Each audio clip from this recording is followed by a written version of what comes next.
एक देश जिसे दुनिया शांति, बुद्ध और हिमालय की खूबसूरती के नाम से जानती थी, लेकिन वही नेपाल आज 2025 में बारूद के ढेर पर बैठा है। शुरुआत बहुत मामूली थी। सरकार ने एक छोटा सा सोशल मीडिया बैन लगाया, लेकिन यही चिंगारी कुछ ही दिनों में देश भर की आग बन गई। गली गली में युवा, वो गेंजी जो सोशल मीडिया की पीढ़ी है, सड़क पर उतर आए। उनके हाथ में सिर्फ प्ले कार्ड नहीं थे, बल्कि सालों का जमा हुआ गुस्सा था। गुस्सा भ्रष्टाचार पर, गुस्सा बेरोजगारी पर, गुस्सा आर्थिक असमानता पर और नेताओं की लूट पर। और जब भीड़ बढ़ी तो ये आंदोलन नेपाल के इतिहास का सबसे हिंसक मोड़ बन गया। संसद भवन को आग के हवाले कर दिया, मंत्रियों को सड़कों पर घसीटा गया। देखते ही देखते पूरा सिस्टम हिल गया। एक मामूली बैन से शुरू हुई चिंगारी ने पूरे देश को आग की लपटों में झोंक दिया। लेकिन अब सवाल नेपाल का नहीं है, सवाल ये है कि क्या ये कहानी भारत में भी कभी दोहराई जा सकती है, जहां बेरोजगारी, भ्रष्टाचार और आर्थिक असमानता दिन ब दिन बढ़ रही है। क्या ऐसा तूफान कभी यहाँ भी सड़कों पर उतर सकता है? आइए करते हैं कंपैरिजन और जानते हैं गहराइयों से भारत की कहानी को आज की इस वीडियो में।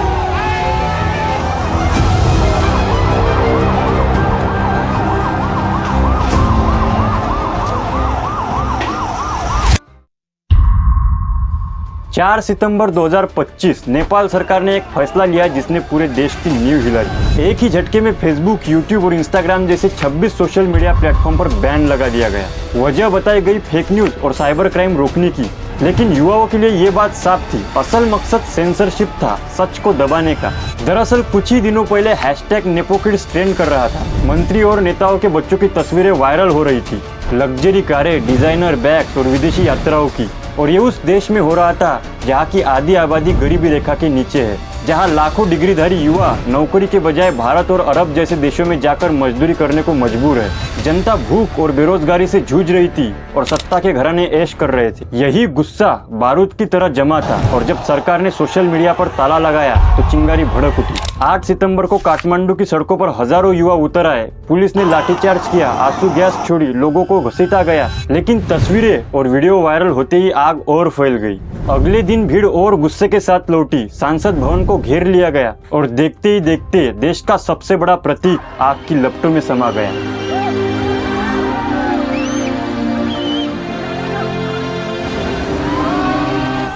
से ज्यादा लोग मारे गए, नेताओं के घर जलाए गए और इस आगजनी में प्रधानमंत्री की पत्नी तक की जान चली गई। यही वो पल था जिसने पूरे देश को झकझोर दिया। कुछ ही घंटों में सरकार गिर गई, सत्ता ध्वस्त हो गई और नेपाल अराजकता में डूब गया। ये कहानी तो नेपाल की है, लेकिन ये वीडियो भारत की कहानी पर है। क्या ऐसा गुस्सा, ऐसा विद्रोह भारत की भी गलियों में फूट सकता है, जहाँ बेरोजगारी, भ्रष्टाचार और असमानता की जड़ें कई ज्यादा गहरी है, जहां लाखों युवाओं के सपने रोज दम तोड़ते हैं? सोचिए, एक ऐसा देश जहां जनता वोट देती है, टैक्स भरती है और उम्मीद करती है कि उसकी खून पसीने की कमाई से सरकार उसके लिए सड़क, स्कूल, अस्पताल और रोजगार बनाएगी। लेकिन हकीकत यह है कि वही पैसा नेताओं और अफसरों की जेब में चला जाता है। भारत में हर साल लाखों करोड़ों की स्कीम आती है, लेकिन उन पैसों का बड़ा हिस्सा भ्रष्टाचार की भेंट चढ़ जाता है। भारत में भ्रष्टाचार अब कोई छिपा हुआ अपराध नहीं रहा, बल्कि एक खुलेआम चलता सिस्टम बन चुका है। ट्रांसपेरेंसी इंटरनेशनल 2024 की रिपोर्ट साफ बताती है कि भारत 180 देशों में से 96 नंबर पर है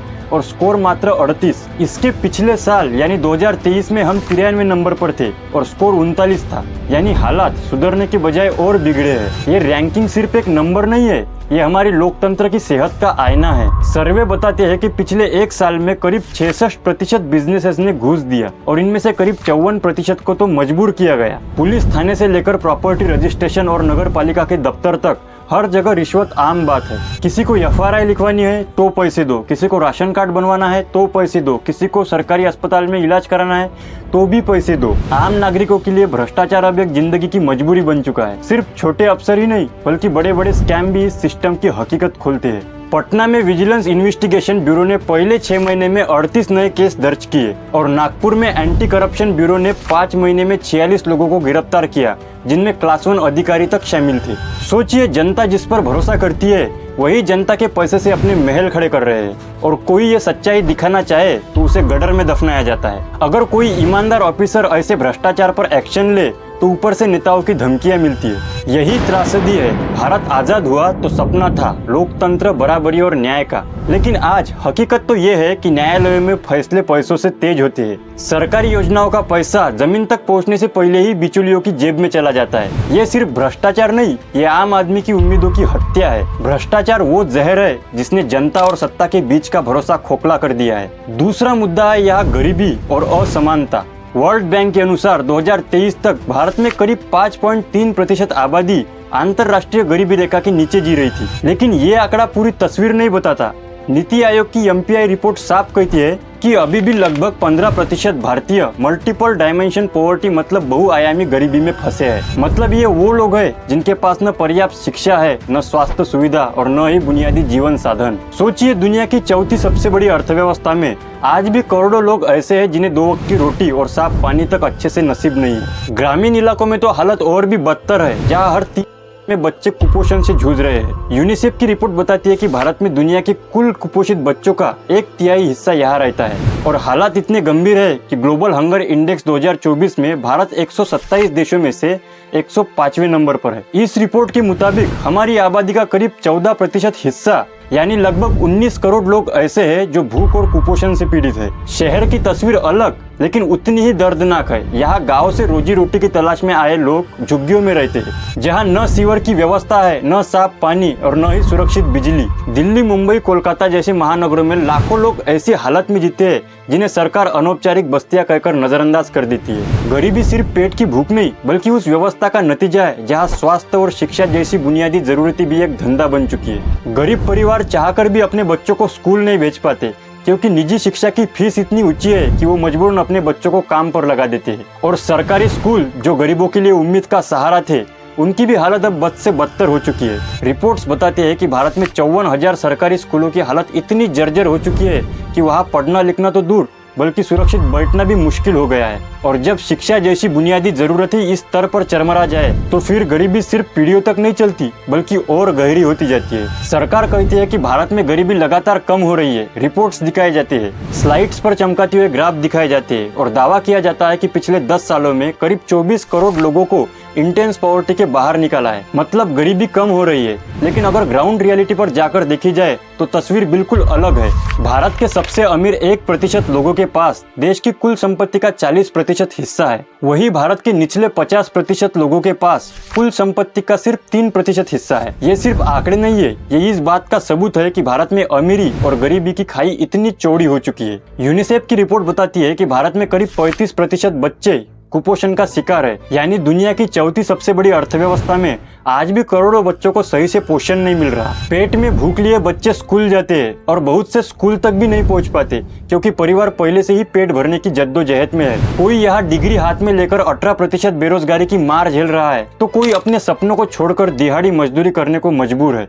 तो सवाल ये है कि देश के आधे से ज्यादा लोग बुनियादी जरूरतों के लिए संघर्ष कर रहे हैं। जब उनके पास न शिक्षा की गारंटी है, न स्वास्थ्य की सुरक्षा, न रोजगार की स्थिरता, तो फिर गरीबी कम होने का दावा किस लिए है? ये आंकड़े साफ बताते हैं कि गरीबी सिर्फ कागजों और भाषणों में कम हुई है, लेकिन जमीनी हकीकत में भारत की आधी से ज्यादा आबादी अभी भी सचमुच गरीब है। सोच कर देखिए, जिस भारत में करोड़ों लोग आज भी बच्चों की फीस भरने या फिर अस्पताल का बिल चुकाने के लिए कर्ज में डूबे हैं, उसे भारत के संसद का नजारा अलग ही है। एसोसिएट फॉर डेमोक्रेटिक रिफॉर्म की रिपोर्ट साफ बताती है कि लोकसभा 2024 में चुने गए 543 सांसद में से 93% यानी 500 से ज्यादा करोड़पति है। औसतन हर सांसद की संपत्ति 38 करोड़ रुपए से भी ऊपर है और इनमें 54 ऐसे सांसद हैं जिनकी घोषित संपत्ति 100 करोड़ से ऊपर है। अब सवाल ये है कि ये दौलत आई कहाँ से, क्योंकि एक सांसद की सैलरी लगभग 1,30,000 रुपए महीना होती है। अगर भत्ते और सुविधाएं भी जोड़ ले तो सालाना 30 से 40 लाख से ज्यादा नहीं होती, लेकिन फिर भी हर कार्यकाल के बाद उनकी संपत्ति कई गुना बढ़ जाती है। क्या ये सिर्फ सही निवेश का कमाल है या फिर चुनावी चंदे, कॉन्ट्रैक्ट, भ्रष्टाचार और सत्ता के खेल का खड़ा हुआ साम्राज्य? 2024 में आम चुनाव में पार्टियों ने प्रचार पर लगभग 1,35,000 करोड़ रुपए खर्च किए, जो दुनिया के सबसे महंगे चुनावों में से एक है। सोचो, आम आदमी जहां महंगाई और बेरोजगारी में पिस रहा है, वही हमारे नेता बुलेट प्रूफ गाड़ियों, 5 स्टार होटलों, करोड़ों के बंगले और लाखों करोड़ों की चुनावी रैली पर पैसा बहा रहे हैं। यही असली तस्वीर है। एक तरफ भूखे पेट और खाली जेब से लड़ती जनता और दूसरी तरफ लग्जरी में डूबी राजनीति। और इतिहास हमेशा यही सिखाता है, जब जनता और सत्ता के बीच की खाई असहनीय हो जाए तो जनता चुप नहीं बैठती। यही खाई कभी फ्रांसीसी क्रांति की वजह बनी, यही खाई अरब स्प्रिंग की चिंगारी बनी और यही खाई नेपाल में विद्रोह का कारण बनी। जब नेताओं का ऐशो आराम जनता की तकलीफ पर भारी पड़ने लगे, जब भूखे पेट सोने वाला मजदूर देखे कि उसका नेता करोड़ों के बंगले बना रहा है, तब गुस्सा सिर्फ सोशल मीडिया तक सीमित नहीं रहता, वो सड़कों पर फूटता है। आज भारत में तस्वीर कुछ वैसे ही बन रही है। भ्रष्टाचार ने व्यवस्था को खोखला कर दिया है, महंगाई ने आम आदमी की कमर तोड़ दी है, बेरोजगारी ने युवाओं के सपनों को कुचल दिया है और इन सब के बीच नेताओं का दिखावटी वैभव और चुनावी तमाशा जनता के जख्मों पर नमक छिड़कने का काम करता है। और जिस दिन जनता का गुस्सा लावा बनकर फूटेगा, उस दिन सिर्फ सरकारें नहीं बल्कि पूरा सिस्टम की बुनियाद हिलेगी, क्योंकि जनता का सब्र अनंत नहीं होता और जब भूख, अन्याय और असमानता हद से पार कर जाए तो क्रांति ही आखिरी रास्ता बचती है। यही सच्चाई है और यही चेतावनी है। लेकिन सबसे बड़ा सवाल यही है, क्या हालात को इतने बड़े विस्फोटक अंजाम तक ले जाना ही एकमात्र रास्ता है, या फिर ऐसा कोई उपाय है जिससे इस देश की तस्वीर बदली जा सके, इससे पहले कि जनता का सब्र टूट जाए? उपाय है, पर शर्त यह है कि उन्हें दिखावे या कागजों में नहीं बल्कि जमीन पर उतारना होगा। सबसे पहली जरूरत है रोजगार। गरीबी की जड़ यही है। गांव और कस्बों में आज भी लाखों लोग सिर्फ इसीलिए बेरोजगार है क्योंकि वहाँ उद्योग नहीं पहुँचते। सरकार अगर छोटे छोटे उद्योग, कृषि आधारित फैक्ट्रियाँ और लोकल स्किल डेवलपमेंट सेंटर बनाए तो लोग मजदूरी के लिए शहर की ओर भागने को मजबूर नहीं होंगे। दूसरा है शिक्षा। गरीब का बच्चा अगर पढ़ लिख कर अच्छा बनना चाहता है तब उसके लिए सबसे बड़ी दीवार है पैसों की। यूनिफॉर्म, किताबें और ट्यूशन, ये सब उसके लिए बोझ बन जाते हैं। शिक्षा पूरी तरह मुफ्त, गुणवत्ता वाली और नौकरी से जोड़ने वाली होनी चाहिए। आज जब अमीर घर के स्टूडेंट कोचिंग से निकलकर IAS, इंजीनियर और डॉक्टर बनते हैं, वही रास्ता गरीब स्टूडेंट के लिए भी खुलना चाहिए। तीसरा है स्वास्थ्य। गाँव का गरीब किसान आज भी बीमार होने से डरता है क्योंकि अस्पताल का खर्च उसकी औकात से बाहर है। अगर सही मायनों में सार्वभौमिक स्वास्थ्य सेवा मिले, गाँव तक अच्छे डॉक्टर और दवाइयाँ पहुँचे, तो गरीब आदमी अपनी मेहनत को बीमारी में नहीं खोएगा। चौथा, महिलाओं को सशक्त बनाना। गरीबी का सबसे बड़ा बोझ महिलाएं उठाती है। अगर उन्हें छोटे छोटे बिजनेस, कुटीर उद्योग और माइक्रो लोन की सुविधा दी जाए तो सिर्फ एक घर नहीं बल्कि एक पूरी पीढ़ी गरीबी से ऊपर उठ सकती है। पांचवा, भ्रष्टाचार और असमानता। ये वो कैंसर है जो हर योजना को खोखला कर देता है। सरकार जितना भी पैसा गरीबों के लिए निकालती है, उसका बड़ा हिस्सा बीच में अफसर, नेता और बिचौलिए खा जाते हैं। जब तक सिस्टम में पारदर्शिता और जवाबदेही नहीं लाई जाएगी, तब तक कोई योजना जमीनी हकीकत नहीं बदलेगी। टेक्नोलॉजी इसका समाधान हो सकती है।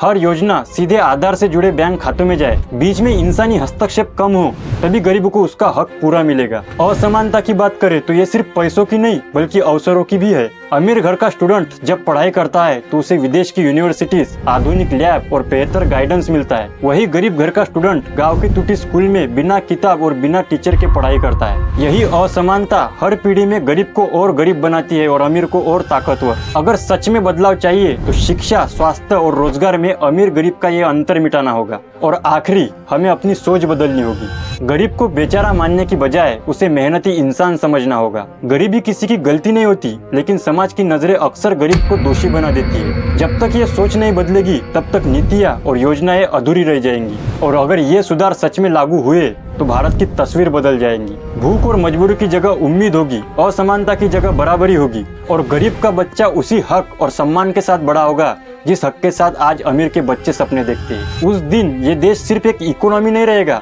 बल्कि एक ऐसी ताकत बनेगा जहाँ हर एक नागरिक को लगेगा कि ये देश मेरा है और मेरी मेहनत की कीमत मुझे मिल रही है। सवाल बस इतना है, क्या हम उस दिन का इंतजार करेंगे जब जनता का सब्र फूटेगा, या उससे पहले ही हम वो कदम उठाएंगे जिससे भारत सच में सुधर जाएगा? अगर वीडियो अच्छा लगा हो तो लाइक और चैनल को सब्सक्राइब कर दो। जय हिंद।